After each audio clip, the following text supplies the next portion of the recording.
दोस्तों, भारत सरकार को चैलेंज करने की यदि आप हिमाकत करेंगे, तो देखिए इसके दुष्परिणाम तो होने ही थे और सरकार फिर क्रैकडाउन करेगी। दोस्तों, ये क्रैकडाउन इंडिगो के ऊपर हो चुका है। इसकी शुरुआत हुई है जिसके अंतर्गत 5% रूट्स इंडिगो से इस वक्त छीन लिए गए हैं और ये एयर इंडिया, स्पाइस जेट और अन्य एयरलाइंस को दे दिए गए हैं। और इसमें भी ध्यान रखा गया है कि ये रीडिस्ट्रीब्यूशन ऐसे किया जाए कि वो रूट्स जहां से इंडिगो पैसे बनाता है, जैसे दिल्ली मुंबई, दिल्ली बैंगलोर, मुंबई बैंगलोर, ये सारे रूट्स जहां पे मल्टीपल फ्लाइट्स चलते हैं, उन्हीं से इंडिगो को कैंसिल करना पड़ेगा। दोस्तों, ये क्रैकडाउन की केवल शुरुआत है, क्योंकि देखिए अभी तो इन्वेस्टिगेशन शुरू ही हुआ है। अभी इन्वेस्टिगेशन होगा, इंडिगो ने क्या किया, क्या नहीं किया, क्या सच में दोषी है या सच में कोई गलती हो गई, उसके बाद ही एक्चुअल क्रैकडाउन होगा। तो अभी तो प्रिलिमिनरी क्रैकडाउन है, जो कि 5% इंडिगो से रूट्स छीन लिए गए हैं। दोस्तों, यहां पे बता देता हूं, अगर आप सिविल एविएशन मिनिस्टर की बात करें, तो उन्होंने खुल के चेतावनी दे दी है राज्यसभा से। इंडिगो के साथ हम जो करेंगे, ये इस पूरे सेक्टर के लिए एग्जाम्पल होगा। दोस्तों, जो सरकार है ना, उसका एक जलवाए जलाल होता है, जिसको आप कभी चैलेंज नहीं करते। जिस दिन कंपनीज चैलेंज करने लग गई सरकार को, उस दिन समझ लीजिए सरकार मतलब वो खत्म होने वाली है और ये कोई भी सरकार कभी बर्दाश्त नहीं कर सकती। हाँ, पब्लिक यदि आ रही है सड़क पे, प्रोटेस्ट कर रही है, तो सरकार को टॉलरेंट होना पड़ता है।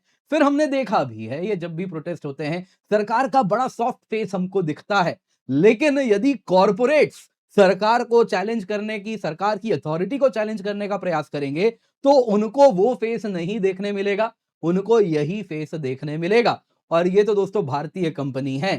सोचिए, अगर भारतीय कंपनी ये हिमाकत कर रही है, तो ग्लोबल एमएनसीज जो कि बिग पॉकेट्स के साथ आ रही हैं, वो क्या कुछ नहीं करने का सोचेंगी? तो सरकार इसको हल्के में तो बिल्कुल भी नहीं ले सकती। यहां पे आप देख सकते हैं, बहुत ज्यादा इस न्यूज में चर्चा हो रही है। डीजीसीए ने इंडिगो फ्लाइट्स कट किए हैं। एयर इंडिया को 70 नए डेली स्लॉट्स मिलने वाले हैं। 5% इंडिगो फ्लाइट्स रीअसाइन किए जाएंगे अन्य एयरलाइंस को, जिनमें से एयर इंडिया को बैठे बिठाए, है ना, 70 स्लॉट्स मिल रहे हैं। एविएशन मिनिस्टर ने कह दिया, very very very strict action लिया जाएगा, एग्जाम्पल बनाएंगे इंडिगो का, ये राज्यसभा में उन्होंने कहा है। स्ट्रिक्ट एक्शन, ऐसा जो कि एक एग्जाम्पल बन जाए इस पूरे सेक्टर में, कि सरकार के जलवाए जलाल को चैलेंज ना करें। दोस्तों, यहां पे इंडिगो क्राइसिस की जो बात हो रही है, यहां पे पायलट्स ने कहा है कि देखिए ये इंजीनियर्ड है, ये इसलिए किया गया था ताकि सेफ्टी नॉर्म्स जो सरकार ने लेकर के आई थे, सरकार लेकर के आई थी, वो भी दिल्ली हाईकोर्ट के आदेश के बाद लंबे समय का टाइम दिया गया था। 1 साल से सरकार पूछ रही थी, क्या आपने चेंजेस किए, क्या आपने नए पायलट्स भर्ती किए, क्या आपने नए क्रू मेंबर्स भर्ती किए, क्योंकि हम नए रूल्स इंप्लीमेंट करने वाले हैं फ्रॉम सेफ्टी स्टैंड पॉइंट। तो ये कहीं ना कहीं एयरलाइंस की जो मार्जिन थी उसको कम कर देती। इसीलिए इंडिगो ने एक शो ऑफ स्ट्रेंथ किया था कि देखो, एक दिन हम प्लेन नहीं उड़ाएंगे, देखो क्या होगा, सरकार अपने आप घुटने पे आ जाएगी, रूल पीछे ले लेगी। तो पायलट्स का ये जो यूनियन है, वो यही कह रहा है कि एक फोरेंसिक प्रोब कीजिए, आपको पता चल जाएगा कि ये जो क्राइसिस था, ये इंजीनियर्ड था। उनका कहना बड़ा सरल है, 5% पायलट्स नहीं थे, तो हजारों फ्लाइट्स कैसे कैंसिल हो गए इंडिगो के? ऐसा थोड़ी ही होता है, ये इंजीनियर्ड क्राइसिस है, कुछ ये कह रहे हैं। तो क्या कह रहे हैं वो भी आपको मैं यहां पर बताऊंगा। साथ ही साथ दोस्तों, यहां पे गवर्नमेंट ने कह दिया है, एयरलाइंस जितने भी हैं, कोई भी प्लेयर ये ध्यान रख ले कि आप पैसेंजर्स को हार्डशिप नहीं दे सकते, फिर आप कितने ही बड़े क्यों ना हो। दोस्तों, इसके साथ एक बड़ा क्लियर मैसेज है कि अगर आपका डोमिनेंट पोजीशन है मार्केट में, तो आप उसे अब्यूज नहीं कर सकते। ये बात गिरह बांध लीजिए। तो यहां पे इंडिगो के साथ एक एग्जांपल बनाया जा रहा है, बेहद इंपॉर्टेंट है, जरा उस पर हम जरा चर्चा करें क्या हो रहा है। तो आइए आज के वीडियो को स्टार्ट करते हैं, पर इससे पहले आगे बढ़े, वीडियो लाइक करें, चैनल सब्सक्राइब करें और साथ साथ 10 दिसंबर को आपको जुड़ना है हमारे साथ, क्योंकि मास्टर ब्लास्टर, जी हाँ, सचिन तेंदुलकर साहब आ रहे हैं आपसे मिलने। हमारा 10वां जन्मदिन है, तो 10 नंबर जर्सी यानी सचिन साहब, कैसे आप इनको मिस कर सकते हैं? तो सचिन तेंदुलकर आएंगे 10 दिसंबर शाम को 7 बजे, आपको जुड़ना है यूपीएससी अनस्टॉपेबल चैनल पर। कैसे जुड़ेंगे? पिंड कमेंट में एक लिंक है, उस पर क्लिक कीजिए। यहां पे दोस्तों नोटिफाई मी बटन, जैसे एक वीडियो प्ले होगा उसके राइट साइड में एक नोटिफाई मी बटन है, इसको क्लिक कर दीजिएगा, वीडियो लाइक जरूर कर दीजिएगा। इसके सिवा दोस्तों बता देता हूं, 10वां जन्मदिन है, यानी 10 साल तक आपने हमें जो असीम प्रेम दिया है, अब हमारी बारी है। आपके लिए बहुत सारे रिटर्न गिफ्ट्स हैं हमारे इस जन्मदिन पर, जिसमें बहुत सारे, अगर आप देखें तो मोबाइल फोन्स, लैपटॉप्स, अलग-अलग चीजें जो आपके लिए हम लाए हैं। तो मेक श्योर आप जुड़ रहे हैं और जो वीडियो हमारा जो आप प्ले कर रहे हैं, जो हमारा इवेंट है, उसमें आप जुड़ जाएं ताकि आप इसका हिस्सा जरूर बन सकें। तो पहला क्या हुआ है, देखिए दोस्तों, सेंटर का क्रैकडाउन जो इंडिगो पे है वो शुरू हुआ है। कारण है जो एयरपोर्ट में केओस किया है इंडिगो की वजह से जो हुआ है, सरकार उसे इग्नोर नहीं करने वाली। Directorate general of civil aviation ने कह दिया है कि जो इंडिगो का विंटर शेड्यूल है 5% अभी उसे हम कट कर रहे हैं। अभी देखिए इन्वेस्टिगेशन वगैरह बस शुरू ही हुआ है, लेकिन अभी से कट कर दिया जा रहा है क्योंकि 5% पायलट्स नहीं है इंडिगो के पास, तो ज्यादा अपने रूट्स लेके रखे हैं। तो ये तो ऑन पेपर क्लियरली दिख रहा है। तो इसीलिए डीजीसीए ने कहा बाकी तो हम बाद में देखेंगे आपने उसमें क्या किया है या नहीं किया है, लेकिन अभी इतना तो क्लियर है, तो 5% रूट आपसे वापस ले लिया जाएगा। Indigo in total 2200 flights operate करती है, जो कि अगर आप देखें तो जिसका 5% कट हो जाएगा यानी 110 फ्लाइट करीबन इंडिगो के काट दिए जाएंगे। ये जो स्लॉट्स फ्री हो जाएंगे इंडिगो से छीन के ये बाकी एयरलाइंस को दे दिया जाएगा, जिसमें कहा जा रहा है शायद एयर इंडिया को 70 करीब मिल जाएगा। अब दोस्तों यहां पे एक बात जानिए, डीजीसीए ने क्या कहा है जरा सुनिए। इंडिगो ने ये डिमॉन्स्ट्रेट नहीं किया कि उनके पास ये एबिलिटी है कि जितना उन्होंने स्लॉट्स लेके रखा है वो उसे एफिशिएंटली यूटिलाइज कर पा रहे हैं। क्योंकि वो अपने स्लॉट्स को एफिशिएंटली यूटिलाइज नहीं कर पा रहे हैं, तो इसलिए उनको आदेश दिया जाता है कि उनका 5% स्लॉट्स छीन लिया जाए और अन्य एयरलाइंस को दे दिया जाए। लेकिन बड़ा इंपॉर्टेंट है, ध्यान रखिएगा, ये आपको पढ़ेंगे तो समझ नहीं आएगा, लेकिन ध्यान से सुनिए क्या कह रहे हैं। ये 5% स्लॉट्स उन्हीं सेक्टर से छीने जाएंगे जो कि high demand high frequency flights वाले हैं, ना कि सिंगल फ्लाइट ऑपरेशन वाले सेक्टर्स। जिसका मतलब हुआ दिल्ली मुंबई, दिल्ली बैंगलोर, दिल्ली चेन्नई, मुंबई कोलकाता, मुंबई अहमदाबाद, दिल्ली अहमदाबाद, ये सब जो सेक्टर्स हैं बड़े बड़े शहरों को जो कनेक्ट कर रहे हैं, यहां मल्टीपल प्लेन्स चलते हैं, मल्टीपल फ्लाइट्स हैं। दिल्ली मुंबई अगर आप देखें तो दिन में कुछ भी नहीं तो कम से कम 25-26 करीबन होते होंगे प्लेन्स। अगेन मेरा अनुमान है, एक्चुअल नंबर कुछ और हो सकता है, लेकिन बहुत ज्यादा नंबर है ना। उसमें एयर इंडिया भी ऑपरेट कर रही है, उसमें स्पाइस जेट भी है, उसमें इंडिगो भी है, और सब उस सेक्टर में ऑपरेट करते हैं क्योंकि डिमांड बहुत ज्यादा है, तो मल्टीपल फ्लाइट्स यहां पे ऑपरेट करते हैं। तो इस प्रकार के जो सेक्टर्स हैं वहीं से इंडिगो अपनी फ्लाइट काट के स्लॉट्स देगा, ना कि उन स्लॉट्स में जहां पे और कोई एयरलाइन नहीं है। जैसे हो सकता है दिल्ली जोरहाट, तो दिल्ली जोरहाट जहां पे हो सकता है सिर्फ इंडिगो ऑपरेट करता हो, तो वहां पे इंडिगो नहीं बोल सकता कि हाँ चलो हम दिल्ली जोरहाट छोड़ के जा रहे हैं, ये किसी और को दे दो। नहीं, जहां से पैसा इंडिगो कमाता है, जहां डिमांड है, वहां से ही स्लॉट्स छीना जा रहा है। तो आप समझ सकते हैं इंडिगो के लिए ये 5% भले दिख रहा है, इसका इंपैक्ट बहुत ज्यादा होगा। मत भूलिए अभी तो बस शुरुआत है, अभी तो पूरा यहां पे गेम बाकी है।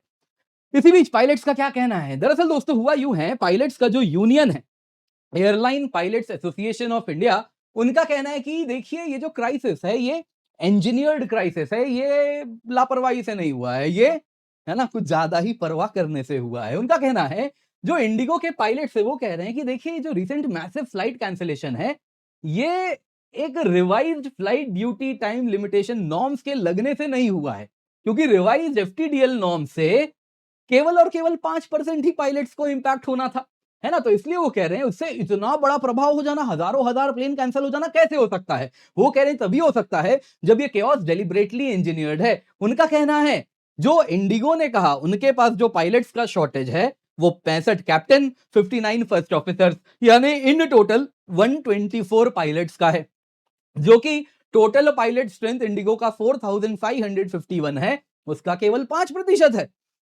तो अगर 5% पायलट्स का शॉर्टेज था तो उससे 5 से 7% फ्लाइट्स को ही प्रभाव होना था, क्योंकि वो पायलट हो सकता है कि उस दिन उस रूट में मल्टीपल फ्लाइट्स कनेक्ट करते हो, तो कंसिडरिंग उनका जो फ्लाइंग आवर्स होता है जो एक दिन में वो फ्लाई कर सकते हैं एज पर दी नॉर्म, तो उसके अनुसार जो हिसाब बैठता है वो मैक्सिमम 7% फ्लाइट किसी भी दिन के कैंसिल हो सकते थे।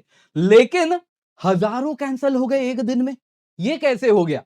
पूरा का पूरा इंडिगो डोमेस्टिक सर्किट ही लगभग बंद करके बैठ गया, ये कैसे हो सकता है ना। मोर देन 1000 कैंसिलेशन हुआ 5 तारीख को, मोर देन 500 कैंसिलेशन हुआ 4 तारीख को, तो ये कैसे हो गया जब केवल 5% पायलट नहीं है। तो यहां पे उनका कहना है कि देखिए यहां पे ऐसा लग रहा है कि देखिए स्टैंड बाई पायलट्स आए थे, लेकिन उनको जानबूझ के बोला गया था कि नहीं तुम रिपोर्ट मत करो, जिससे क्या हुआ फ्लाइट्स कैंसिल करनी पड़ी। वैसे ही रिप्लेसमेंट पायलट्स जब बुलाए गए तो बिल्कुल लास्ट में बुलाए गए, जो कि इन टाइम नहीं आए तो लंबा डिले करवाया प्लेन को। वैसे ही माइनर लेट रिपोर्टिंग भले भी हुई तो उसके वजह से भी वो फर्दर ओवर टाइम इसको स्ट्रेच करते गए, डिले करते गए, है ना, उससे और डिले हो गया। जैसे कि क्या हो गया, एयरक्राफ्ट को दूर दराज के कहीं बे में पार्क करके रखा, जिससे स्लो बोर्डिंग हुआ, रिफ्यूलिंग में जानबूझ के डिले किया। अब ये सब एलिगेशंस हैं। वैसे ही आप देखें तो यहाँ पे मोर फ्लाइट्स शेड्यूल कर दिया उस दिन, जितना क्रू ही उनके पास नहीं था। तो यहाँ पे ये जो airline pilot association of India है, उनका कहना है कि देखिए इसे यही दिख रहा है कि ये क्राइसिस इंजीनियर किया गया ताकि सरकार को ये दिखाया जाए कि जो नया एफडीटीएल नॉर्म लगा दिया गया है, ये अनवर्केबल है और सरकार इसको वापस लेने के लिए मजबूर हो जाए। जबकि सरकार ने 1 साल का टाइम दिया था इंडिगो को, सरकार को भी कोर्ट ने आदेश दिया था कि ऐसा तुम्हें इंप्लीमेंट करवाना है, इंटरनेशनल नॉर्म है, करना चाहिए। भारत में भी जो नागरिक हैं, जो सिविल एविएशन कर रहे हैं, उनकी सुरक्षा के लिए आवश्यक है, तो यहां भी होना चाहिए। तो इन सब के बावजूद भी ये चीज इंडिगो ने आर्म ट्विस्ट किया सरकार को, और सरकार को ही नहीं, कोर्ट को भी कह दिया कि रख लो तुम्हारा आदेश, हम नहीं मानेंगे। और कहीं ना कहीं आप देखें तो एफडीटीएल नॉर्म्स क्या करना पड़ा सरकार को, एक्सटेंड करना पड़ा, बोला फरवरी में करो। लेकिन ऐसा नहीं है सरकार नहीं देख रही है। अगर ये पायलट्स ये चीज जानते हैं तो सरकार तो बहुत कुछ जानती है, इसके आगे पीछे की भी कहानी जानती है, क्या हो रहा है वो भी जानती है। तो यहां पे गवर्नमेंट इसलिए बड़ी सीरियस है। सिविल एविएशन मिनिस्टर इन्होंने कह दिया कि कोई भी एयरलाइन कितनी बड़ी क्यों ना हो, हम हार्डशिप्स अपने नागरिकों को, अपने पैसेंजर्स को किसी भी हालत में नहीं होने देंगे। और साफ साफ कह दिया कि वो फिर जो भी एयरलाइन है वो प्लानिंग में फेलियर करे, नॉन कंप्लायंस करे, नॉन एडहेरेंस करे गवर्नमेंट रूल्स का, तो उसके वजह से ये अक्षम्य है। इसके लिए कीमत तो देखिए देनी पड़ेगी। Accountability accountability will be ensured, जिसमें इंडिगो के सीनियर लीडरशिप को सरकार ने कहा कि ऑलरेडी उनसे वार्तालाप चल रहा है, डिटेल्ड इन्फोर्समेंट इन्वेस्टिगेशन हो रहा है, स्ट्रिक्ट एप्रोप्रिएट एक्शन लिया जाएगा जैसा भी इस इन्वेस्टिगेशन का आउटकम होता है उसके आधार पे। गवर्नमेंट देखिए दोस्तों कह रही है स्ट्रिक्ट एक्शन लेगी ताकि इस सेक्टर में एक एग्जाम्पल बनाया जाए इंडिगो का। इंडिगो ने जो सरकार को चैलेंज किया कि दोबारा कोई हिम्मत ना करे, यही बात यहां कही जा रही है। 5% रूट कट जो है ये बस और बस शुरुआत है, बाकी तो अभी इन्वेस्टिगेशन होगा तो और चीजें होने वाली हैं। देखिए दोस्तों क्यों एग्जाम्पल बनाना आवश्यक होता है। दोस्तों गवर्नमेंट ना, अगर गवर्नमेंट के जो एक डर है वो यदि खत्म हो जाए कंपनीज में, तो कंपनीज अब्यूज करते हैं। ये कैपिटलिज्म में एक ड्रॉबैक है। सरकार का काम है रूल एनफोर्स करवाना। यदि कंपनीज को ये लगने लग जाए कि रूल्स तो यहां पे नहीं लगने वाले, हम जैसा चाहें वैसी अपनी मनमर्जी कर सकते हैं, तो डर खत्म हो जाएगा, तो फिर जंगल राज हो जाता है। तो इसीलिए वीकनेस यदि सरकार एक बार दिखाती है कि एक पावरफुल कंपनी एक बार रूल तोड़ के आगे हट के चली जाए और कोई उसका कुछ ना कर पाए, तो बाकी भी जल्दी बाउंड्रीज टेस्ट करना शुरू करेंगे। हर सेक्टर में होगा, टेलीकॉम में आप देखेंगे, एविएशन में देखेंगे, बैंकिंग में देखेंगे, टेक में देखेंगे, हर जगह सरकार को पुश किया जाएगा। तो सरकार ये जानती है जलवाए जलाल नहीं खोना है। दूसरा, क्रेडिबिलिटी का लॉस होता है। रेगुलेशन खत्म हो गया, जिस मोमेंट कोई कंपनी ये कर दे कि सरकार के रूल्स तो क्या हैं, बस और बस ऐसे ही हैं, रूल्स जो लॉज हैं ये सजेशन है, ये गवर्नमेंट की अगर कंपनीज मानने लगे तो रेगुलेशन खत्म हो जाता है, कोई रूल ही नहीं मानेगा। तो ये नहीं लगने देना चाहिए किसी भी हालत में। रूल्स हैं, लॉ है, पालन करना है, सजेशन नहीं है, दे आर एनफोर्स्ड। तो ये जरूरी है, तभी जाके कहीं ना कहीं सरकार की जो पकड़ है वो बनी रहती है। कंज्यूमर सफर करते हैं। सरकार एंड ऑफ द डे क्यों काम कर रही है? कंज्यूमर्स को प्रोटेक्ट करने के लिए। जो बड़ी बड़ी कंपनीज हैं ये इतनी बड़ी होके कंज्यूमर्स के इंटरेस्ट को कहीं से भी हर्ट ना करें। तो अगर ये कंपनीज पावरफुल हो जाएंगी, सरकार कमजोर हो जाएगी, तो क्या होगा? सरकार ने जो कंज्यूमर्स को बचाने के लिए रूल्स बनाए हैं, सरकार क्या है? हमारे रिप्रेजेंटेटिव है, हमारे अनुसार रूल्स बनाए हैं हमारी सुरक्षा के लिए। यदि इस रूल का पालन नहीं होगा तो क्या होगा? वीक एनफोर्समेंट होगा। जो डोमिनेंट बड़े बड़े फर्म्स हैं ये क्या करेंगे? अंडर परफॉर्म करेंगे, ओवर चार्ज करेंगे, कंज्यूमर्स को बुली करेंगे। तो वो नहीं होने देना है। पब्लिक कीमत पे करेगी, और जब पब्लिक कीमत पे करेगी ना, तो वो फिर सरकार बदल देती है। सरकार ये अच्छे से जानती है। फिर सरकार नहीं आ जाएगी, सीधा बोलेंगे भाई तुम हमारी सुरक्षा नहीं कर सकते, हम किसी और को लेकर के आएंगे। तो यहां पे दोस्तों बेहद आवश्यक इसलिए भी हो जाता है क्योंकि जो एमएनसीज हैं, जो फॉरेन पावर्स हैं, वो गवर्नमेंट को फॉर अ राइड ले लेंगे। वो देखेंगे कि भाई ये गवर्नमेंट तो बड़ी इजी टू मैनिपुलेट है ना, गवर्नमेंट से क्या डरना, जो रूल है तुम्हें जो करना है करो, बाकी हम देख लेंगे। ये एटीट्यूड आ जाएगा। और फिर तो आप जानते ही हैं कैसे ग्लोबल कॉर्पोरेट्स हैं, उनके तार किससे जुड़े हैं, और फिर वो कैसे मीडिया भी मैनेज करेंगे, वही बाकी चीजों को भी मैनेज करेंगे और वो नैरेटिव भी बनाएंगे। तो सरकार अच्छे से जानती है ये बड़े प्लेयर्स को यदि ये भनक लग गया कि हम इतने सॉफ्ट हैं, तो हमें तो they will take for a ride. तो सरकार याद रखिएगा केवल एक ही से डरती है, वो है उसके नागरिक। जब नागरिक सड़क पे आते हैं तो उनको लगता है कि ना, यहां पे सॉफ्ट हमें रहना है। लेकिन यदि ये कहीं से भी गलतफहमी कॉर्पोरेट्स को हो गई कि देखो वहाँ तो कुछ हो रहा है, सरकार कुछ नहीं करती, हमारे साथ भी कुछ नहीं करेगी। तो वो गलतफ़हमी कॉर्पोरेट्स जिस दिन अपने दिमाग में पाल लेते हैं, उस दिन इंडिगो वाला हश्र आपको दिखना शुरू हो जाएगा। आपका क्या कहना है? कमेंट्स में अवश्य बताइएगा, वीडियो लाइक करें और साथ ही साथ दोस्तों 10 दिसंबर यानी कल आपको हमारे साथ जुड़ना है शाम को 7 बजे। क्यों? क्योंकि हमारा 10वां जन्मदिन है। 10वां जन्मदिन है तो मास्टर ब्लास्टर यानी सचिन तेंदुलकर आ रहे हैं। जी हाँ, तो आपको मिलना है और साथ-साथ बहुत सारे गिफ्ट्स हैं, बहुत सारे रिवॉर्ड्स आपके लिए हम लाए हैं। अब 10वां जन्मदिन है तो ऐसे ही तो आपको जाने देंगे नहीं। तो क्या कीजिए जल्दी से जाइए, जाके जुड़िए। नीचे पिन्ड कमेंट में एक लिंक है, आपको वो लिंक पे क्लिक करना है। एक वीडियो प्ले होगा, उस चैनल में आपको नोटिफाई मी बटन दबा देना है और वीडियो लाइक कर देना है। तो मेक श्योर आप करें क्योंकि 7 बजे जब ये इवेंट होगा, तो बहुत सारे गिफ्ट्स, बहुत सारे प्राइज़ेज़ आपके लिए हम लेकर के आए हैं, जिसको आप बिल्कुल भी मिस नहीं कर सकते।